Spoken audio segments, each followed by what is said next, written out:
বন্ধুরা, আজকে শব্দটা শুনতে পাচ্ছ? আমাদের বাড়িতে ওই যে একই শব্দ, কি ক্যার ক্যারে শব্দ, কাটার শব্দ। তোমরা শোনো, আমি বিছানায় শুয়ে আছি কিন্তু শব্দটা তোমাদের শোনাচ্ছি।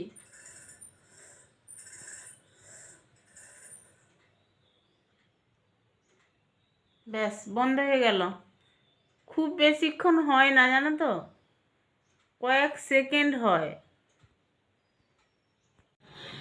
গুড মর্নিং বন্ধুরা, তোমরা কেমন আছো? আশা করি সবাই ভালো আছো। আমি বৈশাখী বলছি, আমার আর একটি নিউ ব্লগে সবাইকে অনেক অনেক স্বাগত জানাই। সকাল এখন প্রায় 8:37 বাজে। আর দেখো সকালবেলা একবারে দেখো বাইরেটা একদম কুয়াশা ভর্তি। আর যদিও ঠান্ডা নেই এখন, আর বেলার দিকে রোদ বেরোয় খুব। আর আমি নিচে চলে এসেছি, দেখো রান্নাও চাপিয়ে দিয়েছি, একদিকে ভাতও বসিয়ে দিয়েছি। আর একদিকে এই যে টিফিন রান্না করছি। আমার হাজব্যান্ড বললো আজকে রুটি আর বেগুন ভাজা দিতে টিফিনে।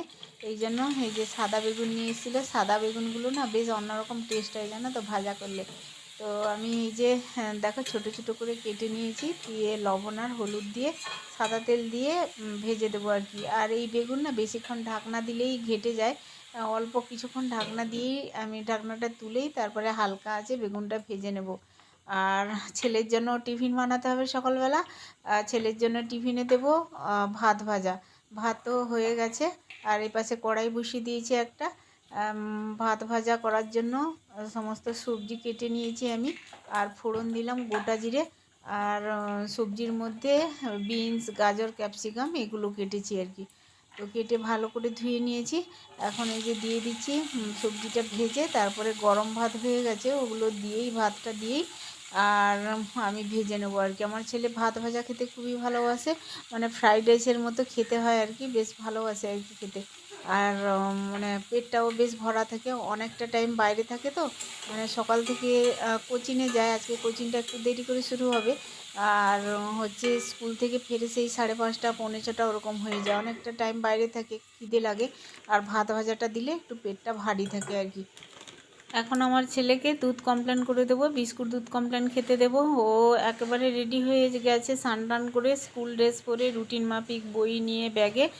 আর একেবারে ও কোচিংয়ে যাবে, কোচিং থেকে ডাইরেক্ট স্কুলে চলে যায় আর কি। স্কুল থেকে বাড়ি ফেরে সেই 5টা 5:30টার দিকে। আর অনেকটা টাইম বাইরে থাকে আর কি। তো খিদে তো ওর লাগবেই, সারাদিন যাবে। আর সকালে যতই ভারী টিফিন করে দিই না কেন, ওর দুধ কমপ্লেন খেয়ে খেয়ে এত অভ্যেস হয়ে গেছে না, দুধ কমপ্লেন বিস্কুটটা খেলে বলে আমি ভালো থাকি আর কি সকালবেলাটা। আর আমিও করে দিই, ও খেয়ে যায়। আর আমি তারপরে ওকে টিফিনটা রেডি করে দিই। টিফিনটা খায় কখন জানো আমার ছেলে? কোচিং যখন ছুটি হয়, কখন ছুটি হয় বলো তো? 10টার পরে ছুটি হয়। 10টার পরে অর্ধেক টিফিন খেয়ে নেয়, যা টিফিন দিই না কেন, আর একটু টিফিন রাখে, সেই দুপুরবেলা ছুটি হওয়ার সময় তখন খায়। আর যখন 8 পর্যন্ত পড়তো স্কুলে, তখন তো মিড ডে মিল খেত কম বেশি, এমনিতেই খেত না, তাও মানে অল্প একটু খেলেও পেটটা ভরা থাকতো। কিন্তু এখন তো 9-এ উঠে গেছে, আর মিড ডে মিল অতটা দেয় না স্কুলে আর কি। অতটা কেন, মানে 9-এ একেবারে দেয় না মিড ডে মিল বলতে গেলে। তো যাই হোক, ঘরে টিফিন ভারী টিফিন না করে দিলে নয়। আবার ফল টল কোনো সময় থাকলে দিয়ে দিই। তো এখন দেখো আমি এই যে রুটি করছি, আমার ভাত ভাজাও হয়ে গেছে। আর ওদিকে বেগুন ভাজা হয়ে গেছে, এখন রুটি করে দেব। রুটি করলেই সবাইকে আমি টিফিন দিয়ে দেবো। মেয়েও টিফিন খাবে রুটি, আমি খাবো, ছেলে, হাজব্যান্ড আর শাশুড়ি মা সবাই রুটি খাবো। তবে বেশি রুটি খাই না, এই 2 কি 3টে করে রুটি খাই। কিন্তু হাজব্যান্ডকে দিই 4-5টা বা 6টা রুটি দিও। তো সেই সকালবেলা খায়, 7:30টার সময় ভাত খায়, আর দুপুরবেলা সেই একবেলাই রুটি খায়। আর রুটি এই সামান্য একটু তরকারি দিলেই ও খায় আর কি। না টিফিন দিলে না মানে বাইরে খেলেও কিনে পেটটা ভরে না, সেই মুড়ি চিবাবে, শুকনো মুড়ি। আবার বাড়ি থেকে কোনো কোনো সময় রুটি যদি না নিয়ে যায়, বা ও বলে মুড়ি দিতে, মুড়ি দিই, কিন্তু মুড়ি খেলেই না দুপুরবেলা কি বলো তো, পেটটা ভারী থাকে না, একদম শরীর শুকিয়ে যায়। ওই জন্য রুটি খেলে কিন্তু তাও পেট ভারী থাকে। দেখো বন্ধুরা, মুখ ঘুম থেকে উঠেই এই যে ভাত ভাজা নিয়ে বসছে, বেগুন ভাজা, রুটি, মানে সব কিছু তার টেস্ট করা চাই। দেখতে পাচ্ছ? হ্যাঁ হ্যাঁ হ্যাঁ, কথা বলার টাইমটা নেই তার। হাজব্যান্ডকে দিয়েছি রুটি দিয়ে বেগুন ভাজা, ছেলেকে দিয়েছি ভাত ভাজা ডিম সিদ্ধ, আবার মেয়ে ঘুম থেকে উঠে খাচ্ছে, আবার শাশুড়ি উঠবে, দুধ গরম করা আছে, তো চা খাবে, আমিও রুটি খাবো, ঠিক আছে। দুধ রুটি বা চা রুটি খেতেই পারি, মনে হচ্ছে দুধ রুটি খাবো, চা খাবো না আজকে। মৌ ওপাশে বসছিল, এইদিকে চলে আসলো।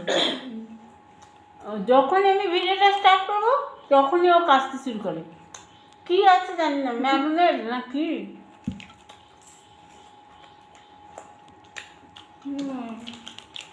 যখনই ভিডিওটা শুরু করবো তখনই কাশতে শুরু করে।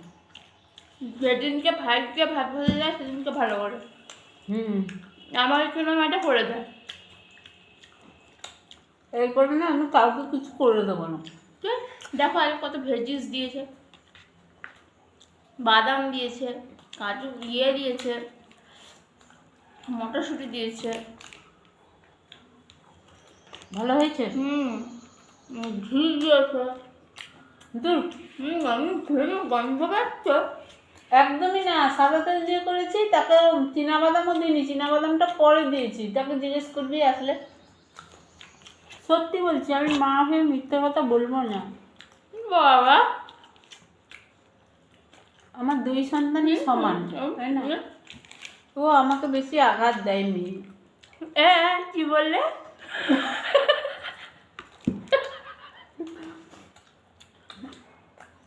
চালাকি মহিলা বলছে না না, বলছে কেউ আঘাত দেয় না, বেশি মেয়ে আঘাত দেয়, এরকম লাস্টে মেয়ে বলেছো। ও বেশি আঘাত দেয়, মানে মেয়ে। চোখটা না লাল হয়ে গেছে। তো মাকে বললেই লাল হবে। কি মাকে বিনা দোষে দোষ দিলেই লাল হবে। চোখের সাথে সেটার কি সম্পর্ক? আমার রুটি দুধ খেতে কি ভালো লাগে না। আজকে আমি শাশুড়ির মতো খাচ্ছি। কারণ আমার শাশুড়ি চা নেবে, মুড়ি নেবে, মুড়ি থাকলে মুড়িটাকে এরকম চায়ের সাথে চামচ দিয়ে মাখাবে, কাপের মধ্যে আসলে মুড়ি নেয়, খেতে পারি না তো। মা বরাবরই দেখেছি, আজকে দাঁত ব্যথা, কিন্তু কয়েক বছর আগের কথা বলছি, পিছিয়ে যাচ্ছি আমি। দেখেছি চা করে দিলেই মানে চায়ের উপরে মুড়ি দেবে, তারপরে চামচ দিয়ে এইরকম এরকম ঘুটে ঘুটে ঘুটে ঘুটে তারপরে খাবে।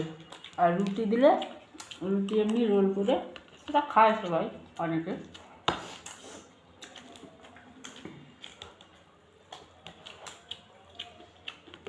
আর মা সকালবেলা একটা কি দুটো রুটি খায়। দুপুরে একটাই খায়। দুটো থাকলেও রেখে দেয়। আমি একটা রুটি রাখলাম মার জন্য, মা উঠে একটু দেরি করে।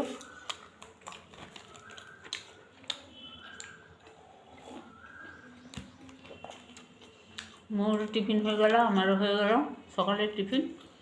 এবার মা উঠলে চা খাবে, দুধ চা। দুপুরে কী হবে? সকালে খাওয়া শেষ হলে না হতে দুপুরে চিন্তা। মাছ আছে, আজকে মাছ করব না, কালকে মাছ করেছি তো। আজকে রান্না করব হচ্ছে ডাবল ডিমের কারি। আমি বাড়িতে আছি না, ভালো ভালো রান্না করবে। রেসিপিটা আমি ওই বৈশাখী সিম্পল ব্লগে দেবো, ডাবল ডিমের কারিটা। তো অনেক দিনের ইচ্ছে ছিল। উনানে রান্না করবো ডাবল ডিমের কারি। আমি একবার খেয়েছিলাম আমার বাপের বাড়িতে, আমার বাবা নিয়ে এসেছিল, সেই মাধ্যমিক পরীক্ষার সময় খেয়েছিলাম আমি। ওরা একদমই খায়নি। তো আজকে করব ডাবল ডিমের কারি। আর আমি খেয়েছিলাম একবার বাবার বাড়িতে, তখন আমার বিয়ে হয়নি, সেই মাধ্যমিক পরীক্ষার সময় আর কি, মনে আছে আমার। বাবা নিয়ে এসেছিল বাজার থেকে ডাবল ডিমের হচ্ছে কারি খেয়েছিলাম, মা রান্না করেছিল। আর এরপরে আমার হাজব্যান্ড নিয়েও আসেনি, আর খাওয়া হয়নি। কিন্তু এমনি ডিমের ট্রে চলে আসছে বাড়িতে, আর ডিম শেষ হলে, কিন্তু ডাবল ডিমের কারিটা খাওয়া হয় না, বা ডাবল ডিমটা আসে না। কিনে নিয়ে এসেছি ডাবল ডিম। তো সেইগুলো আজকে অনেক দিন, বেশ প্রায় হয়ে গেল, কদিন জানো তো, এক সপ্তাহ বেশি হয়ে গেছে, কিন্তু ডিমগুলো আজকে রান্না করবো। আজকে আমার ছুটি আছে, ওই জন্য আরও আজকে করে নেবে। মজাই মজা। তুই আমার প্রাণ। হয়েছে, আর বড় লাগো।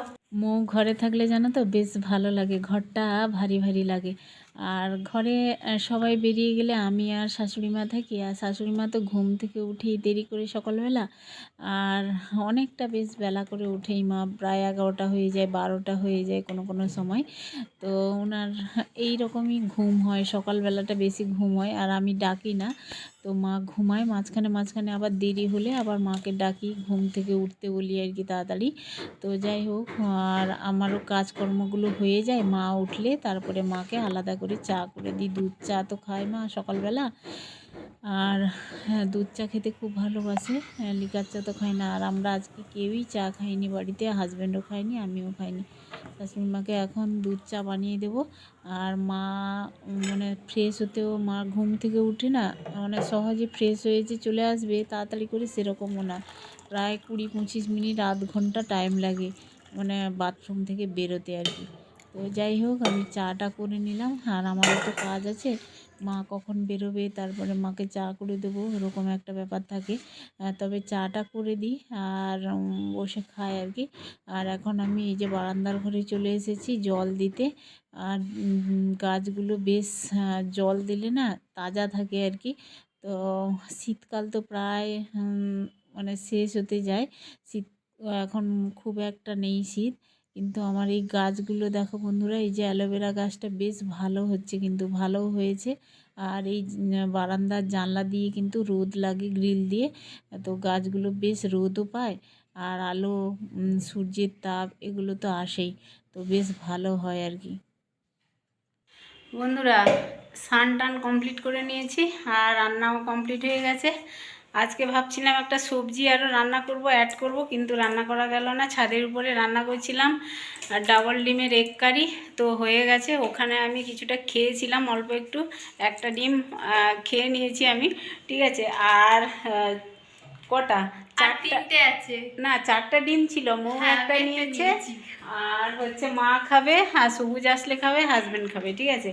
তো মৌ খাচ্ছে, দেখো ডিমটা, বলছে মা দুটো ডিম, মানে একটা ডিমে দুটো কুসুম বেরিয়েছে। ও তো হ্যাঁ, ও তো ফার্স্ট টাইম খাচ্ছে, আমি একবার খেয়েছিলাম, এটা আমার সেকেন্ড টাইম খাওয়া হলো। তো তোমাদের দেখাই একটু কেমন, এই যে দেখতে পাচ্ছ, এই মাঝখানে দেখেছি যে পর্দাটা, হ্যাঁ এখানে একটা ছিল, এখানে একটা ছিল। কি সুন্দর না, অদ্ভুত একবারে। নতুন যুগের নতুন সৃষ্টি, নতুন ব্যাপার। নতুন কেন, এটা অনেক আগে থেকেই এ হয়েছে, আমরা খাই না দেখে, বা আমাদের বাড়িতে ডাবল ডিমটা আসে না, তো ওই জন্যই আর কি। দারুণ হয়েছে, একটা তরকারি দিয়েই আজকে খেয়ে নিল সবাই মোটামুটি, ছেলেও আসবে খাবে। রাত্রে কিন্তু সবজি অবশ্যই করতে হবে, নাহলে হবে না। চলো, দুটো দিদা দেখছে, দেখো দেখা অবাক হয়ে গেছে। কোনোদিন দেখিনি বাবা, একটা ডিমে দুটো কুসুম, কোনোদিন দেখিনি। নতুন যুগের দেখলাম। নূতন যুগে না, তোমার বাবা খাওয়ায়নি তোমাকে, তোমার বাবা তোমাকে খাওয়ায়নি কিনে। চলো বন্ধুরা, আজকের মতো টাটা।